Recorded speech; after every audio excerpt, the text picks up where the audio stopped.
नमस्कार, आप देख रहे हैं आज तक। आपके साथ मैं हूं सईद अंसारी। 4 बजे के इस बुलेटिन की शुरुआत एक बड़ी खबर के साथ हम कर रहे हैं।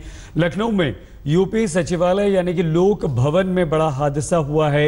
लोक भवन का लोहे का गेट नीचे गिरने से नीचे खेल रहे एक बच्ची की मौत हो गई है। घंटों तक जमीन पर पड़ी रही बच्ची।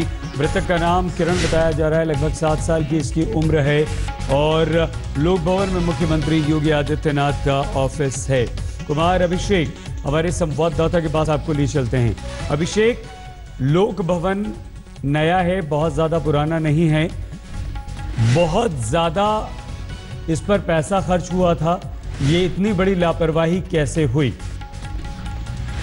देखिए सईद, ये लोक भवन है। फिलहाल यहाँ पर कैबिनेट की मीटिंग होती है, लेकिन अभी मुख्यमंत्री का सचिवालय सिर्फ नहीं हुआ है। लेकिन यहाँ पर एक हादसा हुआ है। पीछे के इसके गेट के पास यह हादसा हुआ है, जहां बताया जा रहा है कि एक 7 साल की लड़की के ऊपर गेट के गिरने से उसकी मौत हो गई है।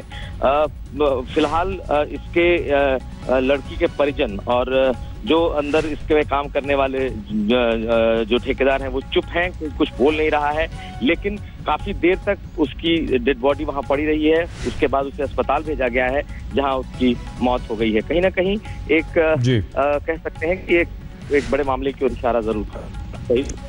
बहुत धन्यवाद अभिषेक। कुमार अभिषेक हमारे संवाददाता जानकारी दे रहे थे। फिलहाल रुख अगली खबर का।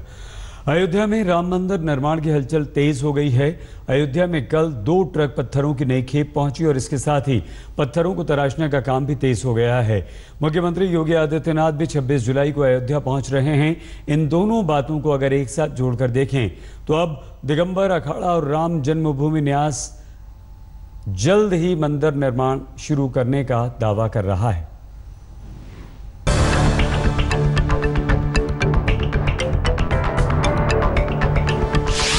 अयोध्या में राम मंदिर की तैयारी, पत्थर तराशने का काम तेज।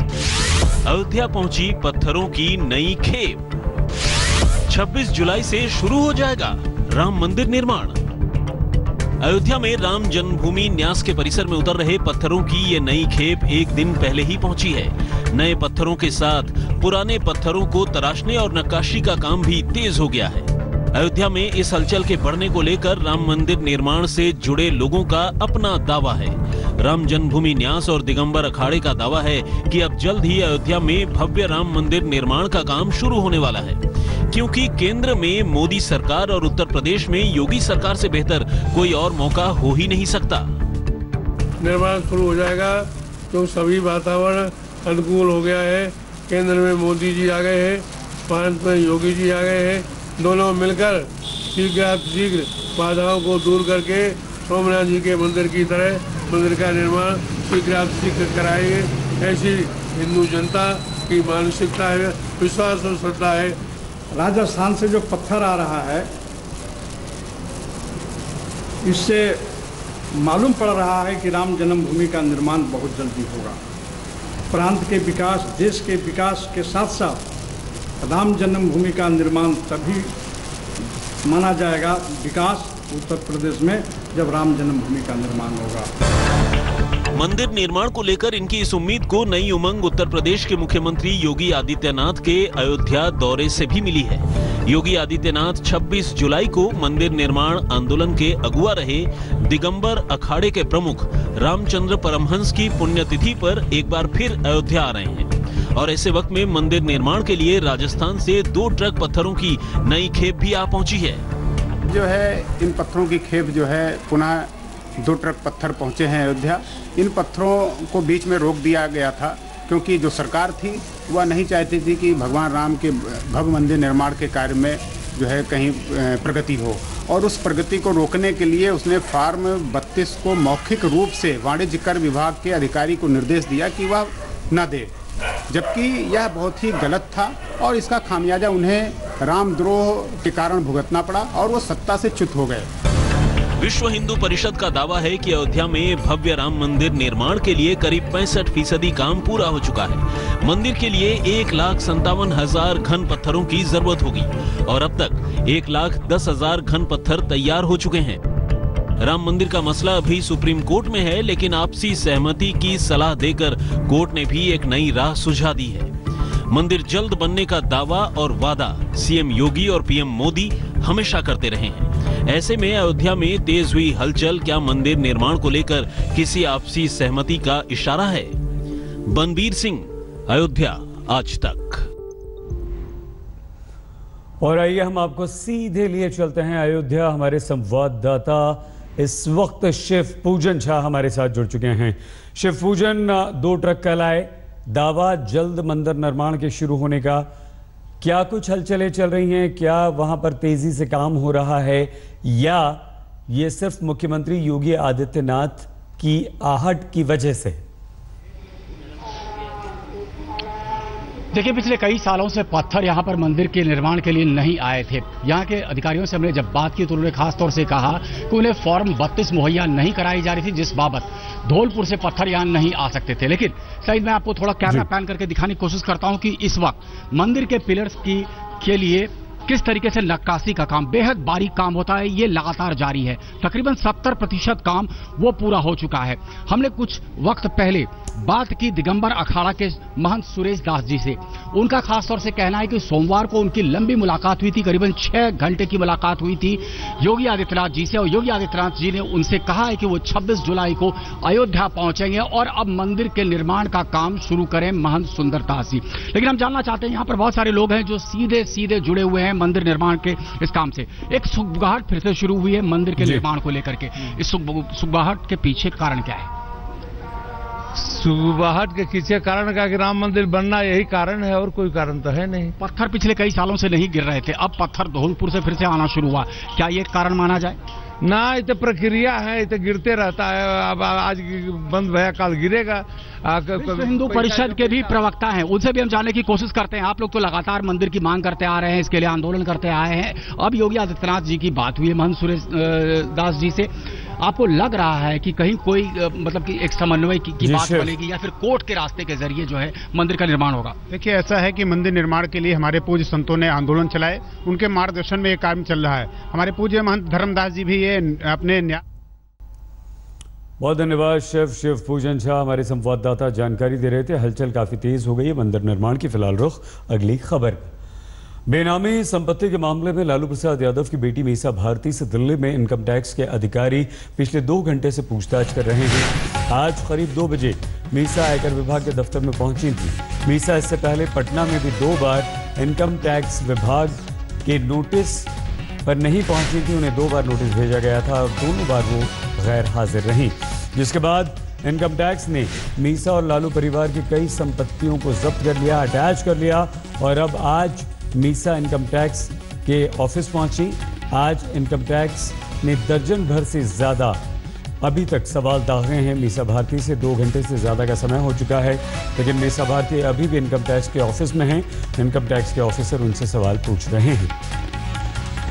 संपत्ति और इनकम टैक्स डिवीजन के मामले में आखिरकार मीसा भारती इनकम टैक्स के दफ्तर में पहुंची और उनसे पूछताछ अभी हो रही है। दरअसल उनको 2 बार इससे पहले नोटिस दिया गया पूछताछ के लिए। तमाम बेनामी संपत्तियां जो कि पटना में और दिल्ली में थी, जिनमें फार्म हाउस और फ्लैट्स भी थे, जिनके बारे में उनको नोटिस दिया गया, लेकिन वो अपेयर नहीं हुई। इससे पहले 6 तारीख को 6 जून को उनको बुलाया गया था, फिर बाद में 13 जून को बुलाया गया, लेकिन दोनों ही तारीखों पर वो यहाँ पर नहीं आई। इस बीच आयकर विभाग ने उनकी तमाम संपत्तियों को जब्त किया। उनके और उनके पति के नाम से जो तमाम संपत्तियां थी, लालू फैमिली से जुड़ी हुई जो संपत्तियां थी, उनको भी जब्त करने की कार्रवाई की और उनको पूछताछ के लिए बुलाने पर नहीं आने की वजह से उन पर 10,000 रुपए का फाइन भी लगाया गया।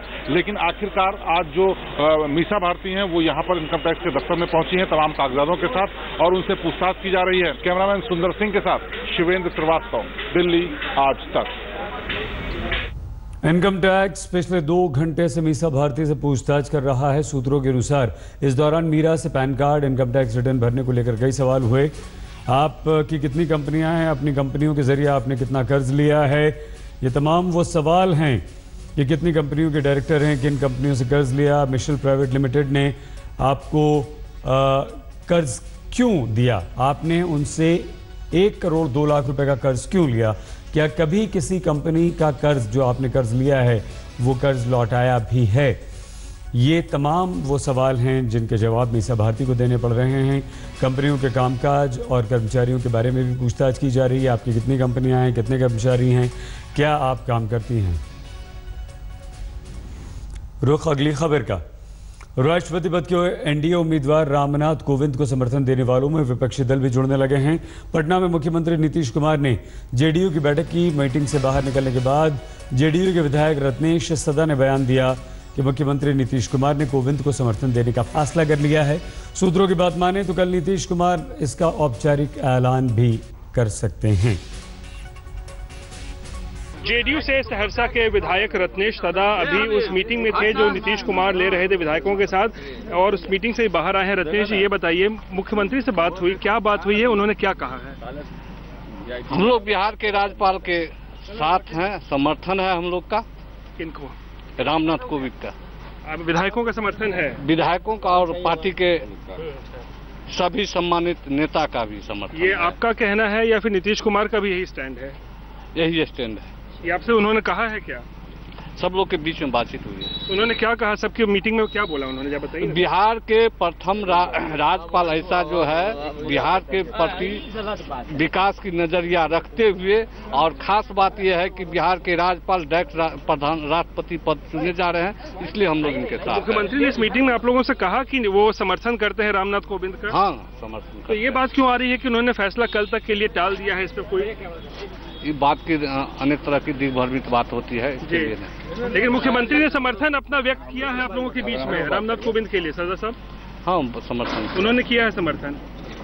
चलिए, तो ये रत्नेश सदा है, ये भी उसी मीटिंग में मौजूद थे जो नीतीश कुमार विधायकों के साथ दे रहे थे, और इस मीटिंग में निकलने के बाद उन्होंने साफ तौर पर कहा है कि नीतीश कुमार ने अपने विधायकों को साफ कह दिया है कि रामनाथ कोविंद का जो कैंडिडेचर है उसका वो समर्थन करते हैं। और अब दो खबरें जो कि मेरठ से हैं, जो जुड़ी हैं भारत पाकिस्तान के बीच चैंपियंस ट्रॉफी के मैच से। पहली खबर है कालका डेंटल कॉलेज की, जहां कश्मीरी छात्रों के पाक समर्थित नारेबाजी के आरोप में कुछ हिंदूवादी संगठनों ने हंगामा किया है। ये लोग क्लासरूम में पहुंच गए, हंगामा बढ़ा, पुलिस पहुंची, लेकिन तस्वीरों में साफ है कि पुलिस के सामने भी ये लोग हंगामा करते रहे। कश्मीरी छात्रों ने पाक के समर्थन में नारेबाजी की थी और उसके बाद ये सारा हंगामा हुआ। आइए हम आपको सीधे लिए चलते कुमार अभिषेक हमारे संवाददाता के पास। अभिषेक, हुआ क्या हंगामा हुआ, क्यों हुआ? देखिए सईद, चैंपियंस ट्रॉफी में पाकिस्तान की जीत के बाद मेरठ डेंटल कॉलेज में आरोप है कि जो कश्मीरी छात्र यहाँ पढ़ते हैं उन्होंने पाकिस्तान की जीत के बाद पाकिस्तान समर्थन में नारे लगाए थे। उसका विरोध इस कॉलेज के छात्रों ने किया था, और आज कुछ हिंदूवादी संगठनों के लोग बकायदा कॉलेज में पहुंच गए, वहां हंगामा किया है इसी मुद्दे पर, और उसके बाद बकायदा पुलिस को कंप्लेन दी है। पुलिस ने भी कहा है कि इस मामले को देखेंगे, लेकिन कॉलेज के भीतर पहुंचकर इन्होंने उस मुद्दे को फिर से उठाने की कोशिश की है, जिसमें लगातार ये आरोप लगाया जा रहा है कि इस कॉलेज में जो कश्मीर से आए हुए छात्र हैं उन्होंने पाकिस्तान के समर्थन में नारेबाजी की थी जिस दिन भारत और पाकिस्तान का मैच हुआ था। सही, बहुत धन्यवाद अभिषेक। कुमार अभिषेक हमारे संवाददाता जानकारी दे रहे थे। और भारत और पाकिस्तान के मैच से जुड़े बवाल की दूसरी खबर भी मेरठ से ही है। पाकिस्तान के जीतने के बाद अलगाववादियों के जश्न मनाने की बातें सामने आने पर अल्पसंख्यक आयोग के अध्यक्ष सैयद हसन रिजवी ने ऐसे लोगों को चेतावनी दी है। उन्होंने कहा है कि जिन लोगों का दिल पाकिस्तान में है उन्हें पाकिस्तान भेज देना चाहिए। आयोग ने संज्ञान लिया है कि जिस तरह से पाकिस्तान के मैच जीतने के बाद सेपरेटिस्ट ने जिस तरह से पाकिस्तान जिंदाबाद के नारे लगाए, वहाँ आतिशबाजी दागी, आयोग इसकी भर्त्सना करता है। और आयोग ये मांग करता है एक तरह से कि इन जिनके दिल पाकिस्तान में हैं और दिमाग और शरीर यहाँ है, उनको फ़ौरन पाकिस्तान भेज दिया जाना चाहिए। अगर नहीं खुद से जा रहे हैं तो धक्के मार के भेज दिया जाना चाहिए। इसलिए कोई सेपरेटिस्ट वो हैं जो देशद्रोह का काम कर रहे हैं और इससे पूरी कौम बदनाम हो रही है। यानी एक बड़ी खबर इस वक्त आ रही है। प्रधानमंत्री नरेंद्र मोदी के केरल दौरे में आतंकवादी हमले का खतरा था। आपको याद होगा प्रधानमंत्री मोदी 17 तारीख को कोच्चि में थे। कोच्चि मेट्रो का उन्होंने उद्घाटन किया था, मेट्रो में सफ़र किया था। इस बात का खुलासा आज मुख्यमंत्री ने किया। मोदी ने पिछले दिनों कोच्चि में पहली मेट्रो ट्रेन का उद्घाटन किया था और तब यह खतरा था। ये बात डीजीपी ने मुख्यमंत्री को बताई, लेकिन सुरक्षा को ध्यान में रखते हुए इस बात को सार्वजनिक नहीं किया गया। रोहिणी स्वामी हमारी संवाददाता इस वक्त हमारे साथ हैं। रोहिणी, ये बेहद गंभीर खबर है डीजीपी और मुख्यमंत्री ने क्यों इस खबर को छुपाया और क्या छुपाने के पीछे ये था कि पूरी तरह से उन्होंने पुख्ता कर ली थी प्रधानमंत्री की सुरक्षा, तब उनके दौरे को मंजूरी दी थी?